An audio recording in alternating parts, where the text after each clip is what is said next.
এখন এসেছি সানাসারের টিউলিপ গার্ডেনে। ছোট টিউলিপ গার্ডেন বলা যেতে পারে শ্রীনগরের টিউলিপ গার্ডেনের টেলার, কিন্তু বেশ ফুল ফুটে আছে, অনেক ফুল ফুটেছে এবারে দেখছি।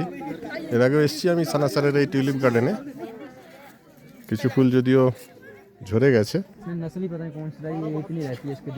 তো ছোটোখাটো সংস্করণ বলা যেতে পারে শ্রীনগরের টিউলিপ গার্ডেনের। এই ফুলটার কালার একটু অন্য রকমের, যদিও শ্রীনগরের টিউলিপ গার্ডেনের সঙ্গে তুলনা করতে যাবেন না, কিন্তু কাশ্মীর রাজ্যে যে আরও একটি টিউলিপ গার্ডেন আছে এবং ধীরে ধীরে তার কলেবর বৃদ্ধি পাচ্ছে, তার ফুলের সংখ্যা, তার ব্যাপ্তি আস্তে আস্তে বৃদ্ধি পাচ্ছে। আশা করা যায় ভবিষ্যতে এটি আরও বড় আকার নিয়ে একটি বড় টিউলিপ গার্ডেনে রূপান্তরিত হবে।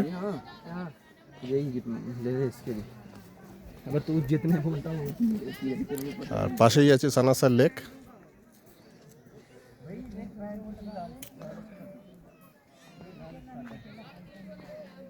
এটির আরও সৌন্দর্যায়ন দরকার, আরও সুন্দরভাবে সাজালে এটি জায়গাটি অত্যন্ত সুন্দর। দেখুন,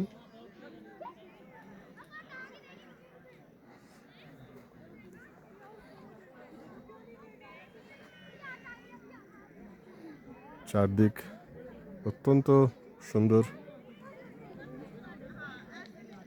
ওক, পাইন, দেবদারু গাছ দিয়ে এই ভ্যালি, তার মাঝে এই টিউলিপ গার্ডেন।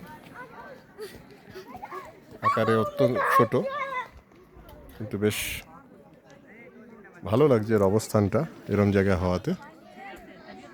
যদি সময় পান ঘুরে যাবেন সানাসার লেক এবং এই টিউলিপ গার্ডেন।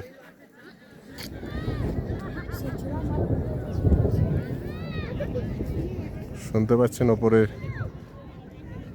গুরু গম্ভীর আওয়াজ দিয়ে সতর্কবার্তা দিচ্ছেন, যে কোনো সময় বরুণ দেবের বৃষ্টিপাত শুরু হবে। তার মাঝেই আমরা এই টিউলিপ গার্ডেন এবং সানাসার লেক ভ্রমণ শেষ করে এগিয়ে যাব জম্মুর দিকে।